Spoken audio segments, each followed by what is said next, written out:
Welcome to Chicago Bulls Chat with C-Red UK. This podcast is part of the Fans First Sports Network. Wherever or however you're listening, make sure to rate, review and subscribe. It helps us out and means you never miss another episode. If you're watching on YouTube, make sure to hit the thumbs up button and leave some comments for us to get back to. And for all the C-Red UK action, check out the Discord channel and across the socials. Now, over to your hosts, Matt Hearn and Neil Dunn.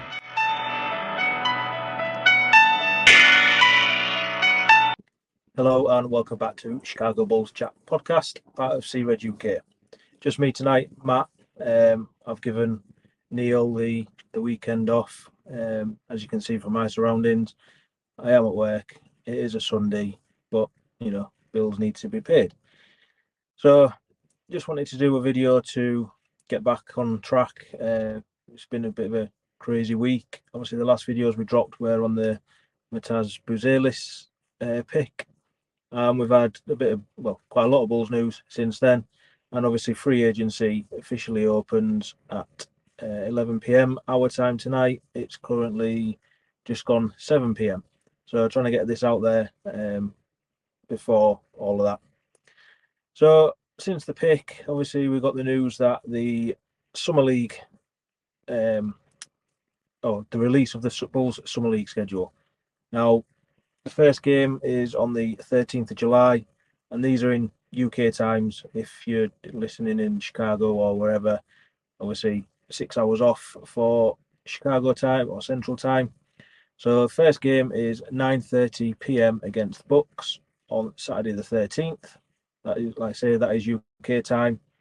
We then have one on the Monday the 15th, and it is 3 a.m. against the Golden State Warriors. Obviously, that is the latest one. I think even in Chicago, that works out to be like a 9 p.m. tip-off. Can't imagine many people watch it with them in Summer League, but it's what me and Neil do, so we more than likely will be watching. After that, we've got 11:30 p.m. on Tuesday the 16th against Pistons, and then on Friday the 19th, 11 p.m. against Hawks, and the number one pick, Zachary Rizishier. It'll be interesting to see how Buzelis and him go up against each other. And then there will be one more game, obviously TBD. Depends how the team does. Now, it does look like it could be quite an exciting Bulls roster going into Summer League. Obviously no official release yet, but you'd imagine Buzelis is there. And it's all about him and him getting the reps and him showing what he can do. There's talk that Julian Phillips could be going back for a second time, which I'd love to see them two, Buzelis and Phillips. That'll be fun.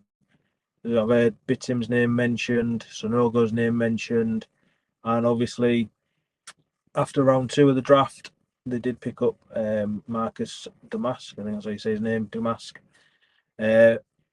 from Illinois, guard.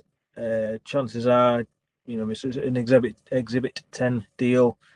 Chances are Summer League training camp, and then probably ends up either on a two-way or just with Windy City, either way. So, I mean, me and Neil, we do watch all the Summer League. We kind of treat it like the normal season in terms of creating graphics, the way we talk about it. But we do know it is only Summer League. But at the end of the day, it's a fun week of basketball. Gives us a chance to see Buzelis, hopefully Phillips making a return. So, we're personally looking forward to it. And as you see going across the bottom, it is the 13th to the 20th of July. So only 2 weeks away now, something like that, I think it works out to be. I imagine the roster gets released maybe next Friday, and then they have like a mini sort of training camp together, and then obviously on to Vegas and into the Summer League. On that, Josh Giddey and Australia, and we've got 2 games against China coming up this week. I think it was the 2nd and the 4th. Obviously pre-Olympics or warm-up games. Any video, any information we can get on Josh Giddey, we will be sharing it on the socials, taking an interest in how they do. Obviously, they are only sort of warm-up games, not expecting too much. So that kind of took us on to yesterday, as in Saturday, and the day where news starts to drop from not just Bulls but around the league, and news drops from around the league that could have an effect on Bulls, as in Paul George deciding to opt out and other players opting in and stuff like that. I'd say free agency does open tonight. Personally, not expecting anything from Bulls straight away. I think it's more going to be what other teams do to start with and then see where Bulls end up falling into it. Now, obviously, yesterday we did start getting some news from Bulls, and the first one that I think took everyone by surprise was Torrey Craig opted in to his $2.8 million deal for a second year in Chicago. Now, obviously, like I say, it does come as a bit of a surprise because, well, we'd heard rumours or reports that he was opting out. Not gone down too well in some parts of Bulls Nation. Can't understand why if we're heading down this younger player route that we're bringing Torrey Craig back. Well, at the end of the day, it's not Bulls' decision. Torrey Craig's the one that's opted in. Yeah, we do seem to be going down this younger player route, but it still needs some veterans. And, Torrey Craig, for what he is, I mean, the first video that goes round is, oh, look at what he did. And it was that mess up with Andre Drummond where he lobbed it and both of them missed it. But aside from his health problems last year, I thought Torrey Craig was solid. Even when he was out injured, you could see him on the sidelines coaching up the younger players, in particular Dalen Terry, Julian Phillips. And if you can do the same with somebody like P. Will, you've got a solid vet there that's cheap. And look, Bulls could still end up moving his contract. They could put him in a Zach trade, a DeMar sign and trade. They could keep him on the roster all the way till trade deadline, and then a contender comes in for him. You maybe get a second round pick or something like that for him moving forward. People said they wanted to see his 3-point shot. I don't think we saw enough of it. He only had 2.9 attempts, but he was 39% on them, near enough 3 attempts. So that's not too bad. He can certainly add a bit of floor spacing out there, but it's the defensive side of him that I enjoyed watching, and the way that he just goes after the rebound. What you want to see from a player like P. Will, I mean, Torrey Craig averaged 4.1 rebounds for Bulls last year. Now, it just felt that every time he got a little bit of a run going, he'd pick up his injury and then he'd miss the games and stuff like that. So hopefully, I mean, if he is on the roster, me and Neil did an episode a few weeks back, Love Hurts, and where we were breaking down the roster, what we kind of thought could happen. And we both said we don't see him coming back, but we're not going to be mad if he does come back. We both liked him. I mean, he was my choice for our unsung hero last year, and I think he would have got it had he played more games. So, let's see. As it stands, Torrey Craig has opted in. Whether or not he's on the Bulls roster at the start of the season remains to be seen. But this is why me and Neil have said no more player options, because you're not in control of it. And we saw it with DJJ last year, where 1 minute is in and the next is out. And you can't build a team or rebuild a team, whatever it is we're doing at the minute, if you don't know what your players are doing right up until the last minute. So, like I say, welcome back, Torrey. I personally like the move, or the option, not the move, because it isn't really a move. But I'm not mad at it. I think he's the veteran that we're going to need, especially if DeMar goes, possibly Vooch goes, even if Zach goes. So the next player that we got some news on. Now, I was actually asleep, rarely. So obviously, as anyone who follows us knows, we don't really sleep. But, as I've said, I'm at work, so I did need some sleep. And the next player, it kind of went a little bit under the radar. I think it was Keith Smith from Spotrac that dropped it. But Adama Sanogo has been tendered a qualifying offer. Now, looked into it a bit more, and I believe it's around about 1.87 million the offer. And there's no real sort of details to it. Obviously, length, how much he's actually going to be on, whether it's another two-way, or if going with this trend of this younger core, he comes in as our backup. Now, Sanogo, for me, I like him, and I would put him out there as a backup, or possibly even that third string centre, dropping down to Windy City just to keep his legs there and stuff like that. But for me, somebody that you've got to keep around the first team. He's earned his colours in the G League. You know, he destroyed the G League last year in his rookie season there. Obviously undrafted last year. He was projected to go, I think, in the second round anyway. And I think from what I've read somewhere, Bulls had highlighted him as if they had a second round pick, they would have used it on him. So to pick him up undrafted was obviously a bonus. Now, Adama Sanogo is somebody who he's had individual recognition for the last few years. You know, he was Big East All Freshman team, two-time first team All Big East. He won the NCAA Most Outstanding Player when UConn won it. He obviously then on to the G League where he got selected to the next up game, the All-Star game.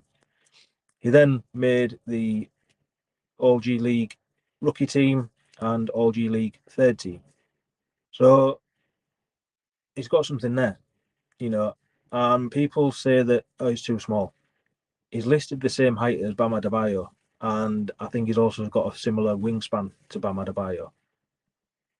And he's had a pretty decent career. Now, I'm not saying Sanogo's on that same level, but when you're putting him out there to do a job, and that job is rebound and just dominate the paint, that's what he'll do. You know, obviously, we only saw him in 9 NBA games last season.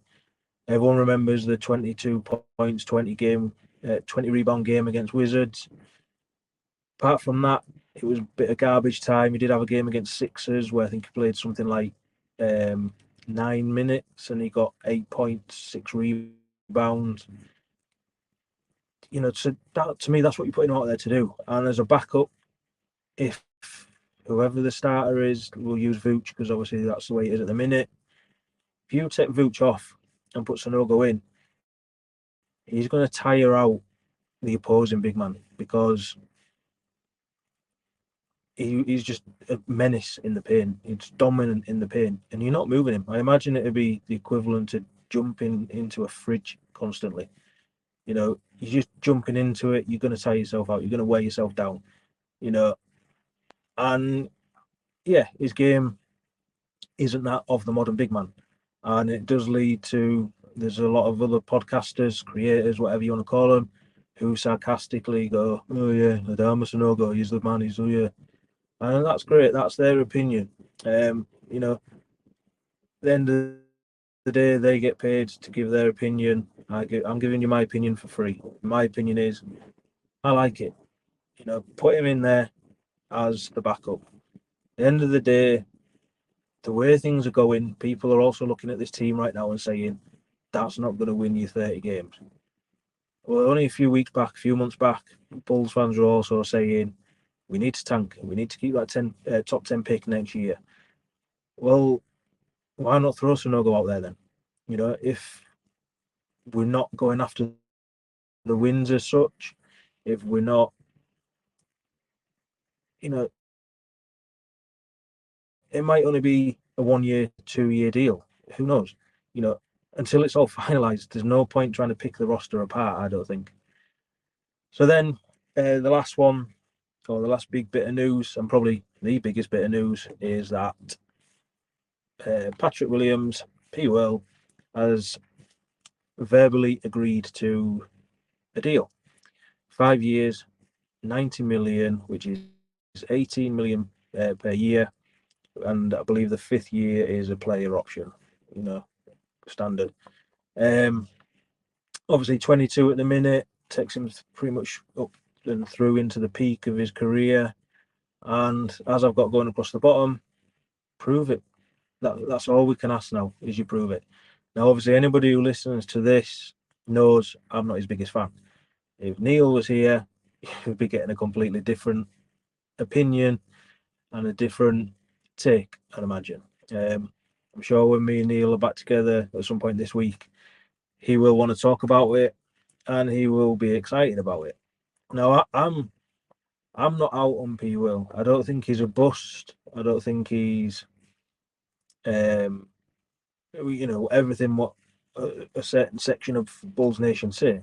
But then at the same time, I also don't think he's what the other section of Bulls Nation say. This Kawhi point to, whatever you want to call it. I just think he is what he is. We know he's a solid enough defender. We know he's a good 3-point shooter. We know he's not aggressive towards the rim. And to me, that's a mentality thing. But we've seen it where he can be aggressive towards the rim. And I've mentioned it to Neil before, but I think the injury that he picked up in year 2 against the Knicks is part of the reason why he's lost a bit of confidence going up in them sort of situations. You want him to be a better rebounder for a start.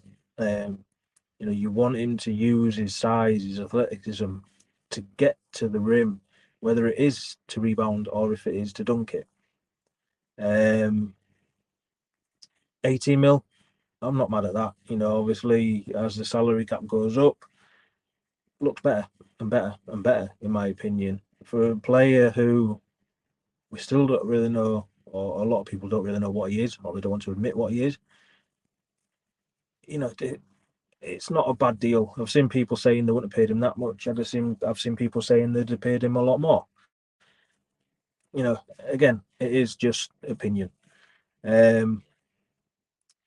Now, I have also seen the people saying that if DeMar's gone, Zach's gone, then you're going to see the best version of P. Will, because they've kind of been holding him back.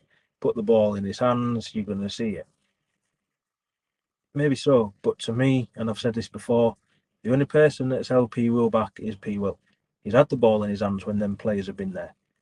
He's been on the court at times where they're not on the court, and he still might as well have not been on the court. So to me, all I want to see now out of P. Will is, well, first and foremost, that he gets back healthy, he gets into training camp, he's on the floor at the start of the season, he has a fully healthy season, and he just basically does what we have seen him do in small doses, and he does it consistently. Now, before his injury, I thought he was actually having a pretty decent season last year, so if he can get back to that sort of level,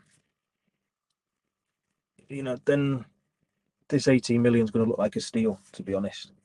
So that's pretty much the news. Like I say, it is just a short one, just to cover everything, so that when me and Neil do come back, we can just talk about the free agency and stuff like that. Like I say, free agency does open at 11 p.m. tonight. Whether there's any news regarding Bulls, who knows? Depends how quick we drop another video. But I just want to say, obviously, to Bulls fans in particular, like I said before, a few months back, everyone was saying blow it up, do this, do that, rebuild, all this. And now it looks like we're doing it. They're not happy with that either. It's like, why did you do that? Why is that player not back? Why is that player gone? Blah, blah, blah. Just wait and see. That's all we can do at the minute. Wait and see what happens with DeMar, Vooch, Zach. Obviously, rumours coming out today from Bobby Marks that there is literally no market whatsoever for Zach LaVine. Surely there's got to be some sort of level of interest. The rumour is that he's trying to tag on, or Bulls are trying to tag on a first round pick just to get rid of him. And, that's not what we want to do. So I think we kind of need to get ourselves ready to welcome Zach back, try and rebuild this relationship. And as I'm saying that, a bit of breaking news, apparently from Jake Fisher, which I don't believe, but apparently Golden State could shift their focus to Zach LaVine. Not much to say on that. It's Jake Fisher, doesn't get a lot right. Like I said, wait and see.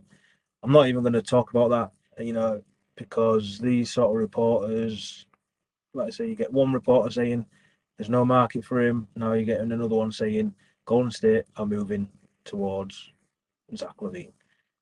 Great. Let's hope they do. Give us a decent offer. Let's move on. And with that, I just want to say, remember to check our shop out. You can see my t-shirt there. That's just one that we've got on offer. There are a few others on there.